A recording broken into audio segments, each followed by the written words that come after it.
Parlons d'abord peut-être du rapport Charles Lalonde. Les membres de la commission d'enquête ont voté sur l'audiovisuel public, ont voté pour sa publication. Il s'en est fallu de peu pour que le couperet de la censure ne tombe. Qu'est-ce que cela symbolise pour vous ? Ça symbolise l'idée que la gauche considère que l'audiovisuel public lui appartient et que donc il n'y a rien à voir, circuler, il n'y a rien à voir. C'est extrêmement choquant. D'abord, ça en dit beaucoup sur la relation à la démocratie, à la liberté de la presse, à la liberté aussi du travail parlementaire, parce que refuser de publier le rapport d'une commission d'enquête aurait été quasiment inédit. C'est museler le travail de contrôle. Il y a eu un précédent sur l'argent des syndicats. Il n'y a eu qu'un précédent. C'est museler le travail de contrôle de l'Assemblée nationale. Et donc, quelque part, oui, ça dit que la gauche n'a pas envie de la transparence, de la vérité, que la gauche est dans la dépense et qu'elle considère que l'audiovisuel public et sa propriété, c'était aussi l'enjeu de cette commission que j'ai voulu lorsqu'il y a eu ces révélations sur les relations, allez, on va dire un peu endogamiques, entre M. Patrick Cohen, entre M. Legrand et des responsables du Parti socialiste. Cette collusion, eh bien, le travail de la commission a été remarquable et je veux rendre hommage à Charles Lalonde, qui est député de mon groupe. Qui a subi de nombreuses attaques, de nombreuses menaces. Il a été attaqué, menacé, non. Étonné, non. Choqué, oui. Mais on voit bien que certains ont eu très peur de cette commission, de ce qu'elle allait trouver, de ce qu'elle allait dire. Il y aura un avant et un après cette commission. Et j'espère, moi je ne suis pas loin de là un ennemi du service public. On a besoin d'un service public de qualité. On a besoin d'un service public neutre. Donc vous n'êtes pas pour la privatisation, comme le Rassemblement national le souhaite. Il peut y avoir des regroupements. C'est aussi une des conclusions du rapport à l'oncle. Pour faire 1,5 milliard d'économies, ce débat, ce n'était pas celui de la Commission, mais il faut dépenser moins, c'était l'objet que nous voulions aussi rechercher, et il faut de l'indépendance. Quand ce sont les contribuables qui payent l'audiovisuel public, c'est avec leur argent. Donc on attend à tout le moins qu'il y ait de la neutralité quand c'est l'impôt qui paye. Mais est-ce que vous êtes pour la privatisation ou pas ? Ou c'est pas du tout l'objectif ? Moi, je pense que le service public, dans sa configuration actuelle, est trop gros, 4 milliards de dépenses. Il doit y avoir des secteurs qui soient fusionnés, peut-être d'autres privatisés, mais il faut qu'il reste un service public. Donc, que ce soit pour la radio ou que ce soit pour la télévision. Donc vous n'êtes pas d'accord avec le Rassemblement national ? Il y a une nuance. C'est votre allié. Il y a une nuance là-dessus. Charles Lalonde pourrait-il vous remplacer à la tête du groupe UDR lorsque, puisque vous avez été élu maire de Nice, vous devrez évidemment quitter l'Assemblée nationale ? C'est une question qui se pose, que trancheront les députés de notre groupe. Cette question va se poser dans quelques semaines, peut-être dans quelques jours, quand le recours déposé par M. Estrosi contre mon élection, mauvais joueur, va être tranché. Nous le verrons bien, mais en tout cas, ça sera choisi dans la concorde au sein de notre groupe. Mais qui choisira ? Ce seront les députés ou les députés, bien sûr. Les députés, d'accord. Et il fait partie de ceux qui pourraient évidemment... Absolument, des 17 députés de notre groupe. Parlons des préoccupations des Français. Pouvoir d'achat, évidemment, c'est omniprésent dans leur quotidien. La fermeture du détroit d'Ormuz est une catastrophe et a des conséquences sur l'économie mondiale. Le prix du samplon a repassé la barre des 2 € hier.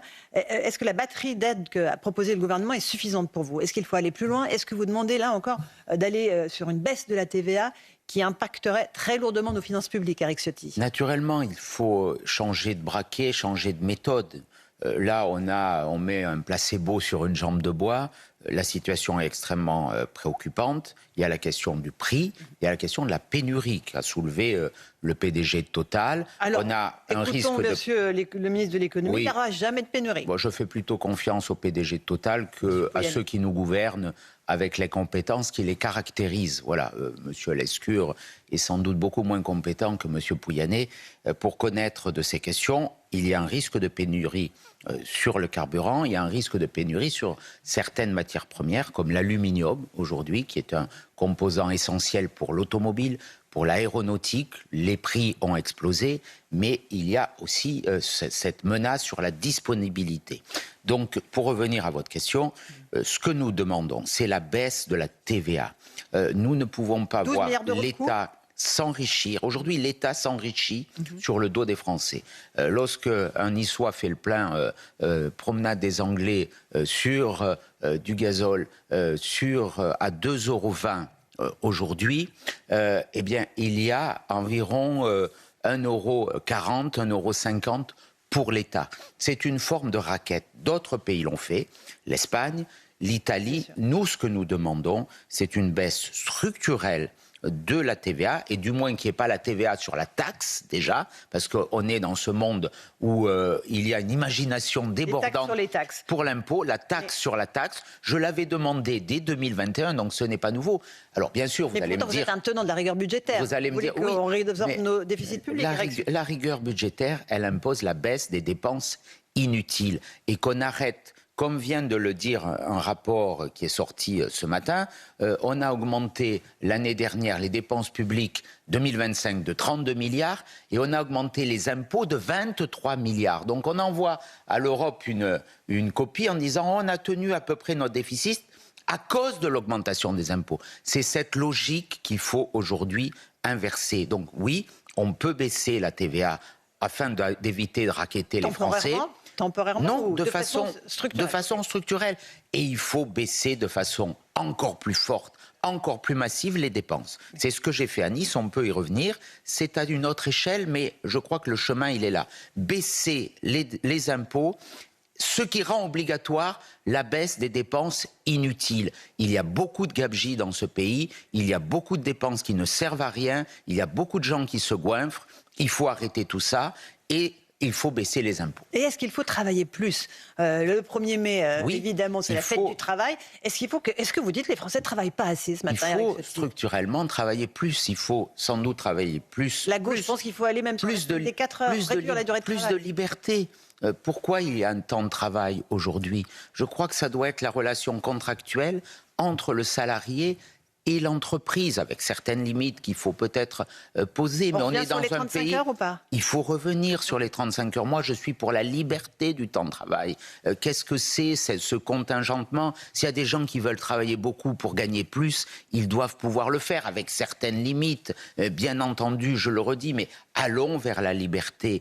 Arrêtons avec les normes, la régulation, tout ce qui empêche les gens de vivre aujourd'hui et de gagner leur argent. Oui, on ne travaille pas assez, la semaine, la journée et sur la durée de la vie aussi. Il faut avoir la vérité de le dire. Donc, il faudra réformer tout cela. Alors, jusqu'à quel âge le report de l'âge de départ légal sur la retraite? Parce que le RN est sur 62 ans, vous êtes sur 67? Je crois que ce n'est pas une question de limite d'âge, c'est d'ailleurs le faux débat. La question, ce sont le nombre d'annuités. Voilà. Donc, ceux qui ont commencé très tôt doivent partir plus tôt, 40 et notamment beaucoup plus aujourd'hui. Okay. On est à 42, 43. C'est un minimum, mais avec des nuances pour les métiers de grande pénibilité, parce que c'est pas les mêmes métiers quand on est dans un bureau ou quand on est dans une mine ou dans un abattoir ou dans un chantier de travaux publics. Donc il faut avoir ces nuances, mais on a, je crois, pris le mauvais axe là-dessus. La question, c'est le nombre d'annuités. Et il faut dire la vérité aux Français, bien sûr, compte tenu de l'évolution démographique, du vieillissement de la population, de la faiblesse de la natalité aussi, qui est sans doute la principale menace pour notre pays aujourd'hui, pour notre continent, il faudra demain travailler un peu plus. Alors justement, pour remédier à ces problèmes de pénurie de main-d'œuvre que vous évoquez, faut-il plus d'immigration, une immigration choisie, une immigration de travail? Éric Ciotti, on a eu cette petite phrase d'Emmanuel Macron hier qui qualifiait de maboule ceux qui voulaient une politique de fermeté vis-à-vis de l'Algérie et concernant évidemment l'immigration. Quelle est votre solution à vous? Immigration choisie, de travail? On peut se demander qui sont les maboules quand on voit ceux qui nous dirigent et qui ont conduit le pays dans cet état. On nous dit depuis des années, il y a un problème pour les travailleurs, on a besoin d'immigration. Mais regardez, depuis l'élection de M. Macron en 2017, il y a eu près de 4 millions d'étrangers qui sont arrivés légalement dans notre pays. Est-ce qu'ils sont venus travailler? Bien sûr que non. 92% de ceux qui arrivent en France ne viennent pas pour travailler. Et c'est ce coût gigantesque à plusieurs dizaines de milliards d'euros qui, aujourd'hui, pèse sur nos finances publiques. D'ailleurs, je vous annonce ce matin, notre groupe comme je l'avais fait sur l'audiovisuel public, va lancer une commission d'enquête sur le coût de l'immigration. Il faut qu'on ait la vérité des chiffres, parce qu'on nous ment depuis des années. On nous dit qu'on a besoin d'immigration pour travailler, mais ceux qui arrivent ne viennent pas travailler. Et ils représentent aujourd'hui une charge lourde, trop lourde, pour notre pays. Et M. Macron est le premier responsable de cette situation, comme ceux qui le gouvernent en son nom aujourd'hui. Donc pas besoin de faire comme l'Espagne qui régularise 500 000 Mais ça, c'est une folie. C'est une folie qu'il faut arrêter. On ne peut pas laisser justement l'Espagne faire en sorte que toute l'Europe subisse cette politique. J'ai demandé, j'étais le premier à le faire, qu'il y ait un contrôle, voire une fermeture des frontières avec l'Espagne, beaucoup plus ferme.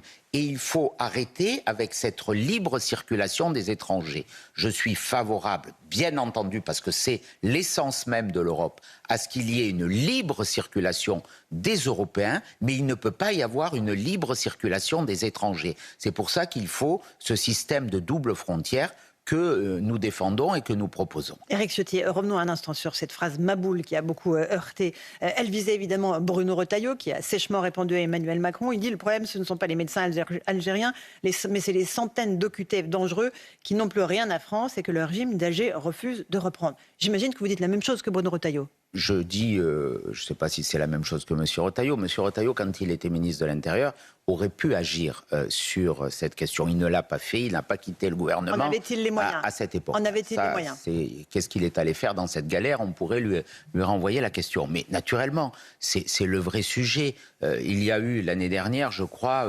22 000 obligations de quitter le territoire qui frappaient des ressortissants algériens. Un peu moins de 3 000 à peine ont été exécutés. C'est une insulte à la France. Et on vient s'agenouiller devant ce régime, qui est un régime dictatorial, qui est un régime qui oppresse les opposants, qui est un régime qui emprisonne des Français. Notamment, on a encore notre ressortissant, le journaliste Christophe Glaise, qui est dans les geôles algériennes. On a un pays qui fait voter une loi contre la France. Et on a un président de la République qui, en permanence, je ne sais pas ce qu'il craint, s'incline devant l'Algérie. C'est totalement scandaleux. Et comme cette question des médecins étrangers, là aussi, depuis des années, c'est pas nouveau, j'en conviens, on marche sur la tête. On a une pénurie. Comment on fait pour pallier à cette pénurie? On empêche des jeunes Français étudiants qui travaillent de façon très forte, très lourde. On les prive, après la première année, de devenir médecins. Donc on contingente nos talents, alors qu'on a un des meilleurs systèmes de formation des médecins au monde français, et on va chercher des médecins étrangers dont on n'est pas certain, je ne fais pas de faux procès, qu'ils aient la même qualité de formation. Ça veut dire que... Oui, mais les hôpitaux ne tournent pas aujourd'hui. C'est le système... Oui, rien ne fonctionne. Mais à cause de qui? À cause de ceux qui ont mis le pays dans cet état. Aujourd'hui, et c'est un exemple de plus, la santé, on pourrait parler de l'éducation, on pourrait parler de la justice. Nos grands systèmes, nos grands services publics sont à terre. Ils s'effondrent. Et parallèlement, on le disait tout à l'heure, les Français n'ont jamais payé autant d'impôts. Plus on paye, moins ça fonctionne. Donc... Et plus on dépense dans des endroits où ça ne sert à rien. Moi, j'aimerais qu'on dépense pour la justice, pour la sécurité, pour l'armée, pour l'hôpital, bien sûr.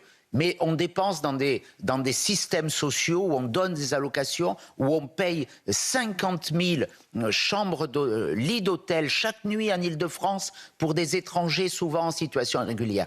Le système marche sur la tête. Ça veut dire quoi politiquement? Parce que il faut le remettre à plat. Moi, je suis pas dans le constat, je suis dans l'action. Il faut en effet changer ceux qui sont les comptables de cette situation. Il faut tout changer l'année prochaine. Il faut balayer ceux qui sont aujourd'hui les fossoyeurs de notre nation. On nous dit ils ont de l'expérience, ils ont de la compétence. Ils ont de la compétence pour avoir créé 3 500 milliards d'euros de dettes, pour avoir laissé rentrer 4 millions d'étrangers, pour avoir fait doubler le nombre de tentatives d'homicide et d'homicide dans notre pays. C'est ça le bilan de ceux qui nous gouvernent, pour nous avoir fait perdre toute crédibilité à l'international. Donc il faut balayer aujourd'hui ceux qui ont confisqué le pouvoir aux Français pour leur petit confort et pour leur petite tambouille politique. Éric Ciotti, Marine Le Pen affirmait hier dans un entretien à l'AFP qu'elle préférerait pour 2027, si les juges la laissent être candidate bien sûr, un affrontement entre le RN et le bloc central, plutôt que d'affronter LFI.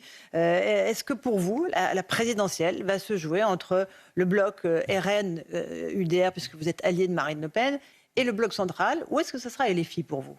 Moi, je ne sais pas, je suis pas dans le commentaire, c'est plus votre rôle. Marine Le Pen c'est le rôle des politologues. Non, ça c'est une déclaration. Elle a raison, le débat serait plus clair, parce que d'un côté, le bloc central, c'est ceux qui nous ont mis dans cette situation. C'est ceux qui nous ont plongés dans la décadence et dans le déclin. Elle ne veut pas un vote de rejet. Ça serait un vote clair. Et elle a raison, parce qu'elle est courageuse et elle est ambitieuse. Après, c'est aux Français de décider. Nous gagnerons par la force de notre projet et par, je dirais, la comparaison avec ceux qui, je le répète, ont plongé la France dans une situation de quasi-chaos et de faillite budgétaire. Non, je ne serai pas candidat. Je viens d'être élu maire de Nice. C'est une fonction extraordinaire, mais je prendrai ma part à la victoire du camp national et du camp du redressement national. Est-ce que Jordan Bardella a détaillé son programme économique dans un entretien accordé au JDD? Est-ce que tout vous va? Est-ce que vous êtes plus raccord avec la ligne Bardella, un peu plus libérale et pro-entreprise, que celle de Marine Le Pen, qui est plus étatiste? C'est un faux débat. Je ne vois pas de différence. Lisons les programmes. Le programme aujourd'hui du RN, c'est moins d'impôts, moins de dépenses. Mais après, on a des différences. Moi, je ne suis pas membre du Rassemblement national. J'ai un parti indépendant qui porte le nom du dernier parti du général de Gaulle. Et c'est moi qui incarne cette ligne d'une droite qui croit en la liberté économique, qui croit en l'autorité, qui défend l'identité. Ce n'est plus les Républicains qui sont aujourd'hui la petite roue de secours de la Macronie, alliée au Parti socialiste à l'Assemblée nationale. Mais donc avec le RN, je revendique cette alliance. Elle est forte, elle est puissante, elle est loyale. Et on l'a démontré aux élections municipales. Mais nous avons des différences, nous avons des divergences, même sur les retraites. On en parlait tout à l'heure. On n'a pas la même position. Moi, je souhaite qu'on aille un peu plus loin sur la baisse des impôts.